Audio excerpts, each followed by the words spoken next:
Warahmatullahi wabarakatuh. Perkenalkan, nama saya Nur Fadila dari kelas BC212 dengan nomor urut 22. Pada kesempatan kali ini, saya akan menceritakan pengalaman saya terkait masalah belajar yang saya alami ketika masih duduk di bangku sekolah dasar. Adapun saya membuat video ini dalam rangka memenuhi tugas mata kuliah belajar dan pembelajaran pada topik ke-15 dengan materi masalah belajar. Sebelum saya mencari katakan mengenai masalah belajar yang saya alami, terlebih dahulu saya akan menjelaskan mengenai definisi daripada masalah belajar itu sendiri.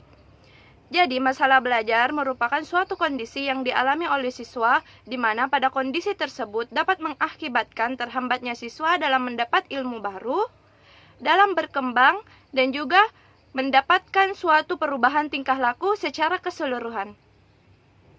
Baiklah, setelah mengetahui definisi daripada masalah belajar, sekarang saya akan menceritakan pengalaman saya terkait masalah belajar yang saya alami ketika masih duduk di bangku sekolah dasar. Permasalahan pertama yang saya alami adalah pada pembelajaran matematika.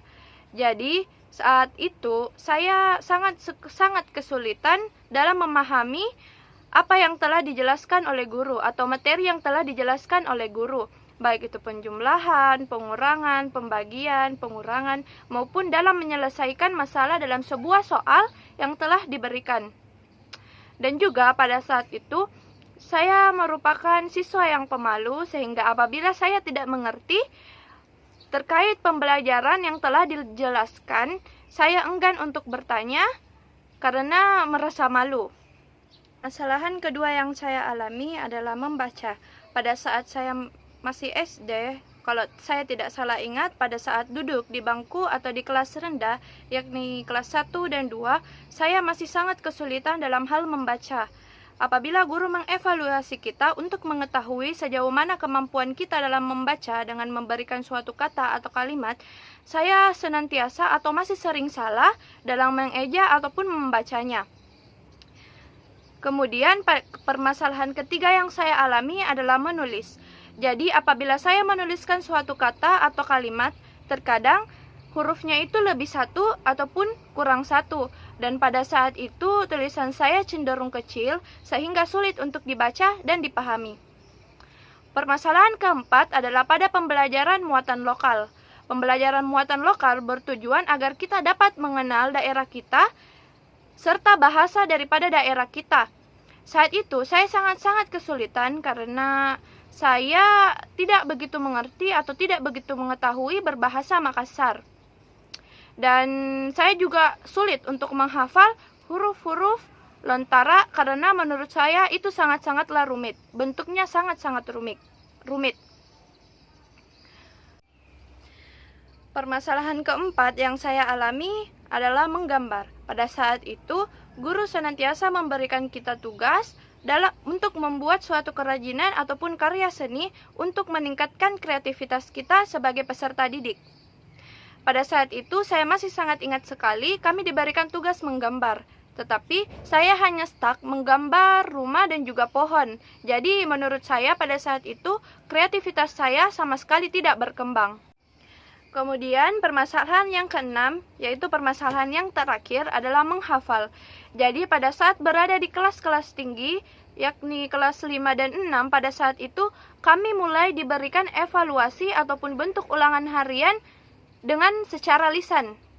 Jadi guru memberikan kita pertanyaan terkait materi-materi yang telah dipelajari sebelumnya. Dan saya sangat-sangat kesulitan pada saat itu karena saya mudah lupa terkait materi yang telah saya pelajari. Itulah beberapa permasalahan belajar yang saya alami ketika masih duduk di bangku sekolah dasar. Dan setelah saya analisis hal tersebut baru-baru ini, kemungkinan besar pada saat itu saya mengidap gejala learning disability. Learning disability merupakan suatu gejala neurologis yang dimana adanya kelainan pada struktur atau fungsi otak yang dapat mengakibatkan terhambatnya manusia dalam mencerna, menyimpan, dan juga mengelola informasi.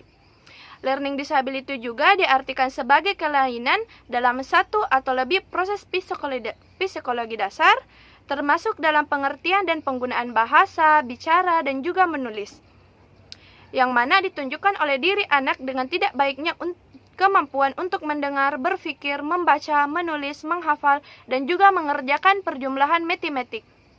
Seperti yang saya sebutkan tadi, bahwa saya kesulitan dalam menulis, membaca, dan juga dalam perjumlahan matematik, sehingga saya menganggap bahwa diri saya kemungkinan besar mengidap gejala-gejala tersebut, gejala learning disability. Yang saya lakukan adalah tentu saja berubah dan menjadi lebih baik. Saya pertama-tama itu merefleksikan diri saya terkait kekurangan-kekurangan atau masalah-masalah yang saya alami dalam pembelajaran, kemudian berusaha untuk berubah dengan bantuan orang tua dan juga guru. Karena perubahan yang saya lakukan, yakni yang pertama pada pembelajaran matematika. Pada saat itu, saya mulai memberanikan diri saya untuk bertanya kepada guru terkait materi yang tidak saya pahami. Kemudian, saya juga memiliki teman sebangku yang pandai dalam pembelajaran matematika, sehingga ketika saya juga tidak mengerti terkait soal yang telah diberikan atau materi yang telah diberikan, saya kemudian bertanya kepada teman saya. Sehingga lama-kelamaan nilai matematika saya mulai senantiasa melonjak naik dan mengakibatkan saya dapat menduduki peringkat 3 besar yang sebelumnya saya hanya stuck pada peringkat 4 dan 5.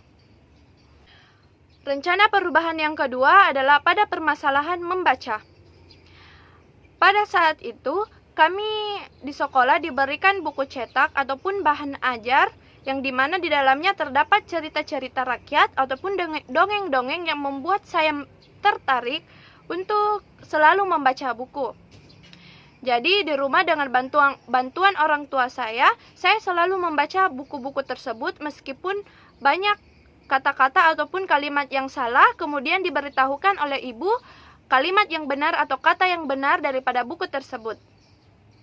Sehingga lama-kelamaan saya dapat lancar membaca hingga saat ini. Yang ketiga adalah pada permasalahan menulis.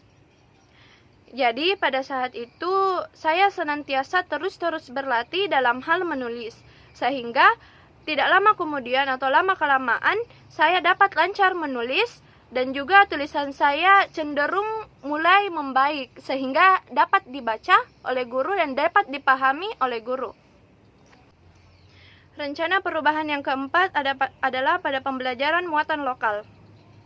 Jadi pada saat itu saya banyak mendapatkan bantuan daripada ayah.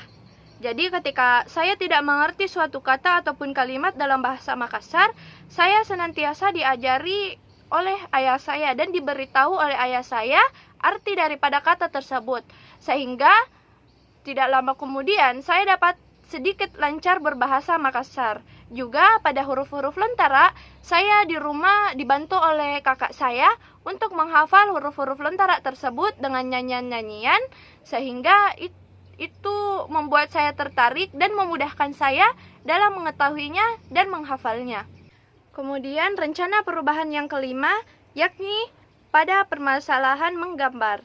Jadi pada saat itu saya juga banyak mendapatkan bantuan dari kakak saya dalam hal menggambar, karena ia sangat-sangatlah pintar dalam hal menggambar dan memiliki gambaran yang indah, sehingga kakak saya mengajari saya objek-objek lain seperti gunung, sungai, laut, dan hal lainnya.